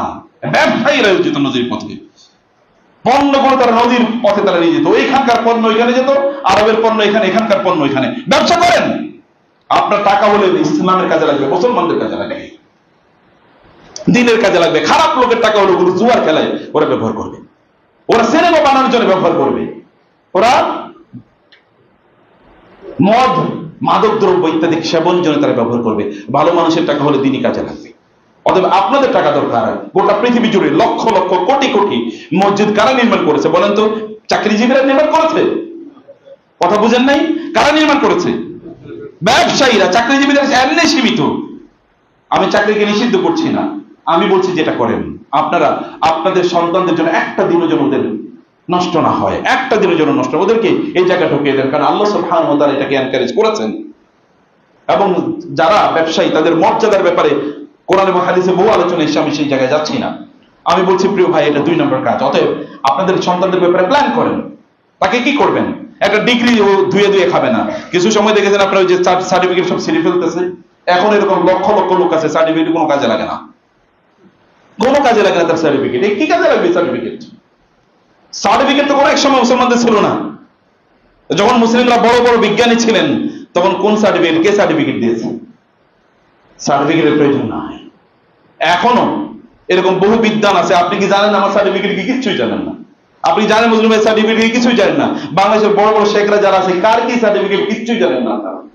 সার্টিফিকেট ডাজন্ট ম্যাটার, ব্যক্তিত্ব আপনার ম্যাটার। এবং এই জন্য বলবো যে আপনাদের ব্যক্তিত্ব তৈরি করেন, আপনাদের সন্তানদের মধ্যে ব্যক্তিত্ব তৈরি করেন। ইয়াং জেনারেশন তোমাদের ব্যক্তিত্ব তৈরি হোক, যে আরেকজনের উপর, বাপের উপর তুমি গণগ্রহণ হয়ে অথবা তার উপর প্যারাসাইটের মতো তার উপর তুমি বোঝা হয়ে থাকবা, এটা তোমার ব্যক্তিত্বের সাথে যায় না। তুমি পুরুষ না, আপনি পুরুষ মানুষ না? পুরুষ মানুষ হলে কিভাবে আরেকজনের উপর আপনি বোঝা হয়ে থাকেন? You do your own income. আপনি শুরু করেন আপনার কাজ আপনি শুরু করেন। কোন কাজকে ইসলাম ছোট করে দেখে না, কোন কাজকে ইসলাম ছোট করে দেখে না, সব কাজ ইসলামে মহান।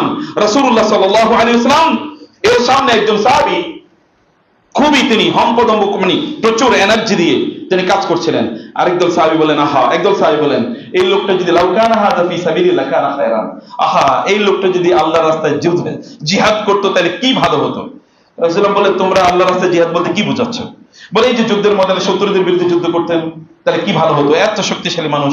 রাসূলুল্লাহ বলেন এই লোকটি ইয়াং ম্যান তিনি যদি তার বাবা মার জন্য ইনকাম করেন, স্ত্রীর জন্য ইনকাম করে, সন্তানদের জন্য ইনকাম করে, তাহলে এটাও আল্লাহর রাস্তায় যুদ্ধ, তাই না? এটাও আল্লাহর রাস্তায় যুদ্ধ। সন্তান বড় হয়েছে তার পিতামাতার জন্য কাজ করবে, সমাজের জন্য কাজ করবে, এইভাবে তাদের মধ্যে রেসপন্সিবিলিটি তৈরি করে দেয়। আদারওয়াইজ যখনই চাকরি কেন্দ্রিক হয়ে যায় তখন তার সেলফ সেন্টার্ড হয়ে যায়, আত্মকেন্দ্রিক হয়ে যায়। আত্মকেন্দ্রিক কোনো মানুষ দিয়ে দুনিয়া কোনোদিন কিচ্ছু হবে না, তারা দুনিয়ার কোনো কাজ করতে পারবে না, দুনিয়ার কোনো কাজ তারা করতে পারবে না। সোশ্যাল রেসপন্সিবিলিটি তাদের মধ্যে গ্রো না করে, এটা দিয়ে দুনিয়ার কোনো কাজ হবে না। সাহাবায়ে কেরাম রাদিয়াল্লাহু তাআলা আনহুম তাদের দিকে তাকান যে তারা কিভাবে তারা উপার্জন করেছেন এবং কিভাবে তারা এগুলো দিনের জন্য তারা কাজে লাগিয়েছেন। নবী রাসূলদের দিকে তাকান, তারা কিভাবে দিনের জন্য তারা কাজ করেছেন। তাদের সম্পদ রাসূলুল্লাহ তো তিনি মসজিদে নামাজ পড়াচ্ছিলেন, হন্তদন্ত হয়ে ঘরের মধ্যে নামাজ সে সালাম ফিরানো, এরপরে তিনি ঘরের মধ্যে ঢুকে গেলেন, এরকম তিনি কোনোদিনই করেন নাই। প্রায় সাহাবায়ে কেরামের মানে এই ঘাড়ের উপর দিয়ে তিনি প্রায় চলে যান, এমন একটা হন্তদন্ত হয়ে তিনি বের হয়ে গিয়েছেন। তিনি ফিরে আসলেন, সাহাবায়ে কেরাম বললেন ইয়া রাসূলুল্লাহ জীবনে এরকম তো কোনোদিন দেখিনি। আপনি নামাজের পরে আমাদের দিকে ফিরেন। কানা ইউয়াজিহুন নবী সাল্লাল্লাহু আলাইহি ওয়াসাল্লাম আসহাবাহু বা'দা সালাতি, প্রত্যেক নামাজের পর তিনি সাহাবীদের দিকে ফিরে বসতেন। আমাদের দেশে কোন দিকে কখন ফিরে ফিরে বসে? কেবল ফজর আর আসর। আর সহিহ হাদিস মতে প্রত্যেক নামাজের পর তিনি পেছনের দিকে ফিরে বসতেন এবং সাহাবীদের সাথে তিনি তাসবিহ তাহলিল করতেন। এরপরে তিনি সাহাবীদের সাথে বিভিন্ন ইস্যু নিয়ে আলোচনা করতেন, দাওয়াতি ইস্যু, মাসলা মাসাইল, ইত্তকার অনেক ইস্যু, সোশ্যাল ইস্যু আলোচনা করতেন। রাসূলুল্লাহ আসার পরে বলেন ইয়া রাসূল আপনি এরকম কখনো করেন না, আপনি কেন এমন করলেন? রাসূলুল্লাহ সাল্লাল্লাহু আলাইহি ওয়াসাল্লাম বললেন আমার নামাজের মধ্যে মনে পড়েছিল যে আমার ঘরে এতটুকু 6 দিরহামের মতো সম্পদ আছে। আমি চিন্তা করলাম এখনই যে আমি মারা যাই তাহলে আল্লাহর কাছে গিয়ে আমি কি বলবো? আল্লাহ যদি বলেন তোমার ঘরে তো টাকা ছিল, তুমি আমার কাছে তো টাকা সহই আসছো, তখন আমি কি বলবো? এই কারণে আমি দ্রুত ওগুলো ডিস্ট্রিবিউশন করে তারপরে যেন আমার মৃত্যু ওই সম্পদ বাসায় ঘরে থাকা অবস্থায় যেন না হয়। এখন আমাদের অবস্থা দেখবেন অধিকাংশ লোকের ব্যাংকে টাকা ভর্তি, কিন্তু যদি দিনের কথা বলা হয় কিচ্ছু করবে না। আর বহুত এমন লোক আছে পরিবারকে পর্যন্ত কষ্ট দেয়, পরিবারের জন্য টাকা খরচ করবে না, রাখছে কোথায়? ব্যাংকে, অমুক জায়গায় তমুক জায়গায়। মিয়া এই টাকা তো আপনার পরবর্তীতে ওই যে আগুনে এগুলোকে কি করা হবে? আল্লাহ সুবহানাহু ওয়া তাআলা বলেছেন الذين يكنزون الذهب والفضة ولا ينفقونه في سبيل الله فبشرهم بعذاب عليم يوم يحمى عليها في نار جهنم فتقوى بها جباههم وجنوبهم وظهورهم هذا ما كنزتم لأنفسكم فذوقوا ما كنتم تكنزون। আল্লাহ বলবেন এই যে টাকা জমায় রাখছিলে না, এগুলোকে এখন জাহান্নামের আগুনে আমি উত্তপ্ত করলাম। এগুলো যে তার মুখ, তার এই যে পার্শ্ব এবং তার পিঠ, এগুলো শেক দেওয়া হবে, জ্বালিয়ে দেওয়া হবে কিয়ামতের দিন। এগুলো জমা করে রাখছেন কি জন্য? এবং অন্য সহিহ হাদিসে এসে, বহু সহিহ হাদিসে এসে, সহিহ বুখারী মুসলিম, কিয়ামতের দিন এগুলো সাপে পরিণত হবে, সুজাআন আকরা, মানে এরকম, মানে যেই যেই যেই বিষধর সাপ, এত বিষ তার মাথায় যে তার মাথায় কোনো চুল নাই, আকরা, এইরকম সাপ তাকে দংশন করতে থাকবে এবং বলবে আনা মালুকা আনা কানসুকা, আমি সেই সম্পদ, আমি সেই মাল যেগুলো তুমি ব্যাংকে জমা করে রাখছো, ঘরের মধ্যে স্তূপ করে রাখছো, কিন্তু এখান থেকে তুমি জনকল্যাণে ব্যয় করো নাই, দিনের জন্য ব্যয় করো নাই, এগুলো আজকে আমি সাপে পরিণত হলাম, তোমাকে কামড়াচ্ছি। সম্পদ আপনি এভাবে জমা করে রাখলে সম্পদ কোনোদিন বাড়ে না। 3 নম্বর ইস্যু আমি 5 মিনিটের মধ্যে শেষ করবো, তাহলে যে আমাদের সম্পদের মধ্যে কোনো বরকত নাই। কি নাই? কোনো বরকত নাই। যে ইনকাম করছেন, দৌড়াচ্ছেন, কোনো কিছুর মধ্যে বরকত নাই। পোলাপাইন দেখবেন মানুষ হয় না, বরকত নাই। পোলাপাইন দেখবেন বুড়া হয়ে যাচ্ছে, আয় ইনকাম নাই, অথবা তারা চাকরি বাকরি অথবা তারা ব্যবসা বাণিজ্য কিচ্ছু করতে পারতেছে না। আর ভাগাড়ে টাইপের, ভাগাড়ে দোকানের কাছে যায়, সিনেমা দেখে আর গান শুনে আর পাশে বসে বসে মোবাইল টিপে, এর বাইরে কোনো কাজ নাই। এই অথবা তৈরি হচ্ছে আপনার কারণে, এই অথবা তৈরি হচ্ছে আপনার কারণে। কারণ কি? এর আগে আমি বলেছি প্ল্যান নাই তাদের নিয়ে। এবং 2 নম্বর, এখন ধারাবাহিকভাবে কয়েকটা জিনিস বলে, এর মধ্যে নাই ইমান, ইমানের ত্রুটি আছে। অধিকাংশ লোকের ইমানের ত্রুটি। আপনি হয়তো বলবেন না যে ইমানের ত্রুটি মানে একজন আলেমের মজনু ভাইয়ের কাছে বসেন, আপনার ইমান কি কি আছে একটু চেক করেন, দেখেন ইমান ঠিক আছে কিনা। ইমান যদি ঠিক থাকে তাহলে ওই ব্যক্তির দারিদ্র অথবা সে কোনোদিনই এইরকম সংকটে কোনোদিন তার পড়ার কথা নয়।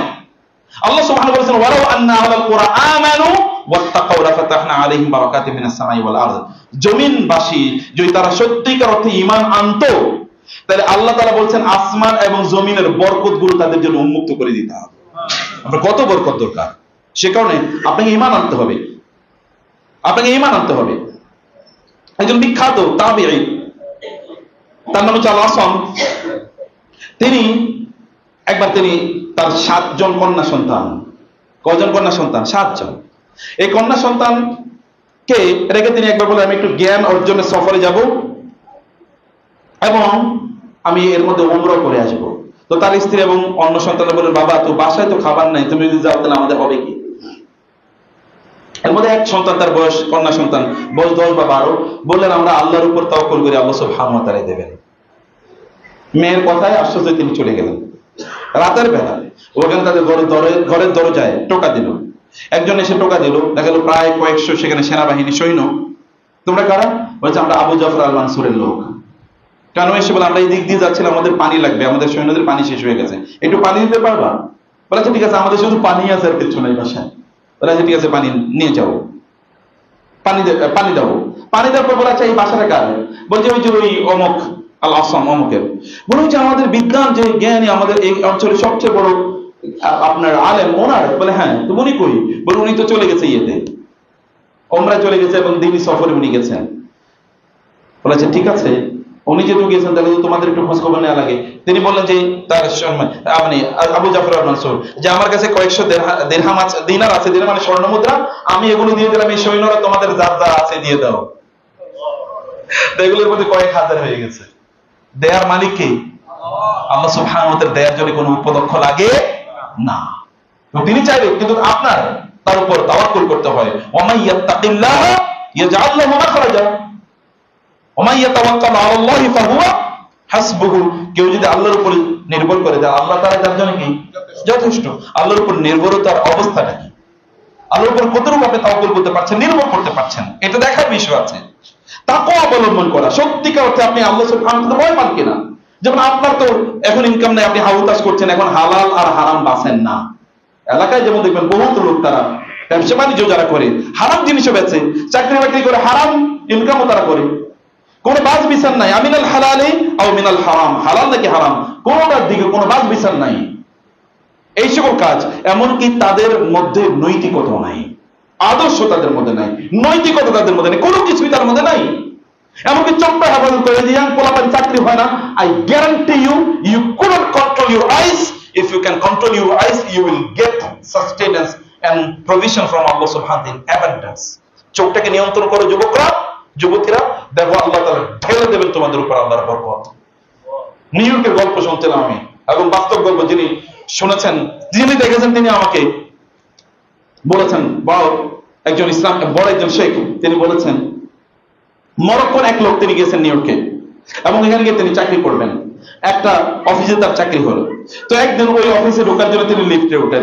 ওই লিফটে একজন খুবই সুন্দরী একজন নারী, খুবই স্মার্ট এবং খুবই দামি জামা কাপড় ইত্যাদি পরে একজন নারী উঠেছেন। এই ইয়াং ছেলে তিনি নিচের দিকে তাকিয়ে আছেন। ওই মহিলা তো আমেরিকানরা, বিশেষ করে ইউরোপ এবং আমেরিকাতে কোন মহিলার দিকে, বিশেষ করে ইয়াং মেয়েদের দিকে যদি আপনি না তাকান তাহলে ও গিয়ে পরবর্তীতে আত্মহত্যা করবে। বুঝেন এই কথা? ওইখানে গিয়ে আত্মহত্যা করবে। কেন আত্মহত্যা করবে জানেন? বলবো ও আমার দিকে তাকাইলো না কেন? নিশ্চয়ই আমি সুন্দরী না। আমি সুন্দরী হলে তো আমার দিকে তাকাইতো, একটু টিচ করতো, বিভিন্ন অ্যাপ্রোচ করতো, কিছুই তো করে না, তার মানে আমি সুন্দরী না। ও চিন্তা করো আমি যদি সুন্দরী না হই তাহলে জীবন রেখা লাভ কি? এই জীবন রেখা লাভ কি? এরকম অসংখ্য ঘটনা ঘটে।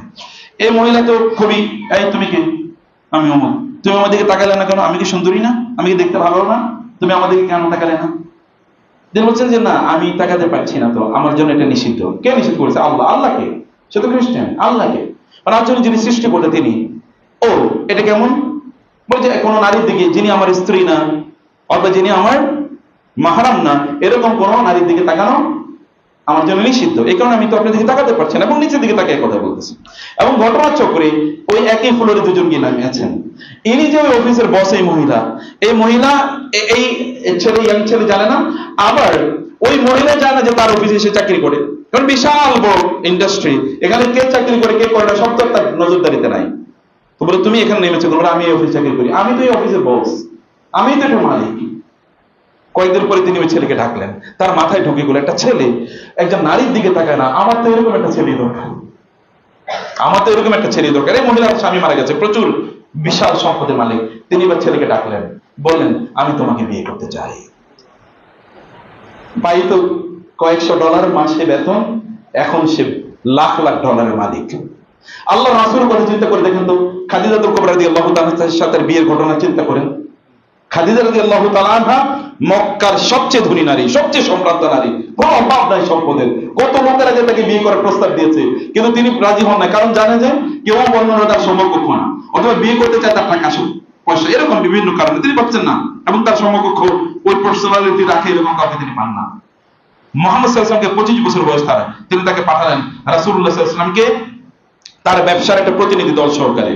ব্যবসা করে তিনি আবার তার পার্সোনাল সেক্রেটারিকে একটু দিয়ে দিলেন ব্যবসার হিসাব টিকাস ঠিক মতো রাখার জন্য। পার্সোনাল সেক্রেটারি তার নাম ছিল মাইসারা। মাইসারা এসে খাদিজাকে বলেন, খাদিজা এইরকম ভালো মানুষ আমার জীবনে কোনোদিন দেখি না, এত ভালো মানুষ আমার জীবনে কোনোদিন দেখি না। তখন ইসলাম নাই, তিনি তো 25 বছর বয়স মাত্র, তিনি তো নবী হবেন 40 বছর বয়সে।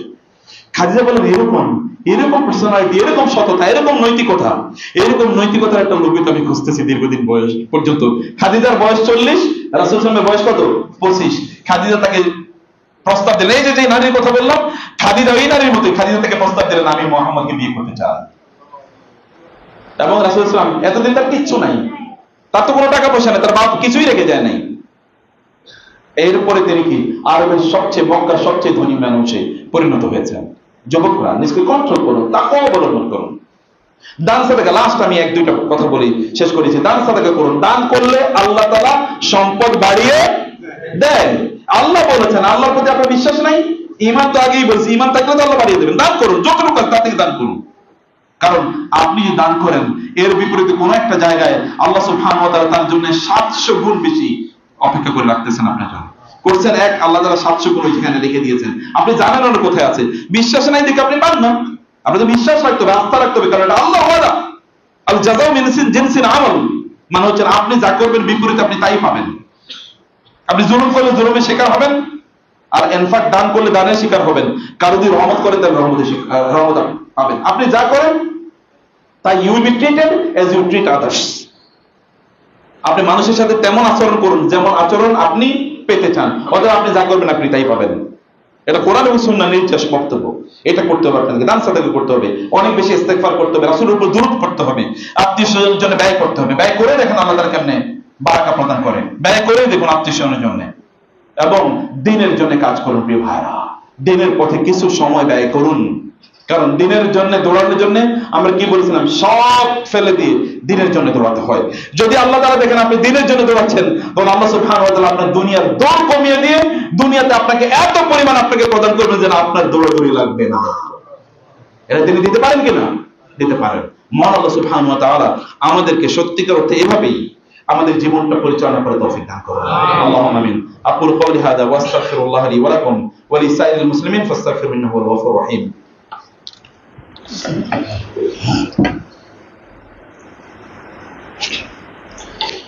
إن الحمد لله والصلاة والسلام على رسول الله وعلى آله وصحبه ومن والاه أما بعد فأعوذ بالله من الشيطان الرجيم بسم الله الرحمن الرحيم إن الله وملائكته يصلون على النبي يا أيها الذين آمنوا صلوا عليه وسلموا تسليما اللهم صل على محمد وعلى آل محمد كما صليت على إبراهيم وعلى آل إبراهيم إنك حميد مجيد اللهم بارك على محمد وعلى آل محمد كما باركت على إبراهيم وعلى آل إبراهيم إنك حميد مجيد اللهم أعز الإسلام والمسلمين اللهم انصر الإسلام والمسلمين اللهم انصر المجاهدين في كل مكان اللهم شتت شمل اليهود والنصارى والمشركين اللهم عليك بأعداء الإسلام والمسلمين يا رب العالمين اللهم اقسم لنا من خشيتك ما تحول به بيننا وبين معصيتك ومن طاعتك ما تقربنا به جنتك ومن اليقين ما تهون به علينا مصائب الدنيا ومتعنا بأسماعنا وأبصارنا وقوة ما أحييتنا واجعلها الوارث منا واجعل ثأرنا على من ظلمنا وانصرنا على من عادانا ولا تجعل الدنيا أكبر همنا ولا مبلغ علمنا ولا تسلط علينا من لا يخافك ولا يرحمنا. اللهم آت نفوسنا تقواها وزكها أنت خير من زكاها أنت وليها ومولاها. ربنا آتنا في الدنيا حسنة وفي الآخرة حسنة وقنا عذاب النار. رب اغفر وارحم وأنت خير الراحمين. رب ارحمهما كما ربياني صغيرا. رب ارحمهما كما ربياني صغيرا. اللهم اغفر لنا ولإخواننا الذين سبقونا بالإيمان ولا تجعل في قلوبنا غلا للذين آمنوا ربنا إنك رؤوف رحيم. عباد الله رحمكم الله، إن الله يأمر بالعدل والإحسان وإيتاء ذي القربى وينهى عن الفحشاء والمنكر والبغي يعظكم لعلكم تذكرون. فاذكروني أذكركم واشكروا لي ولا تكفرون.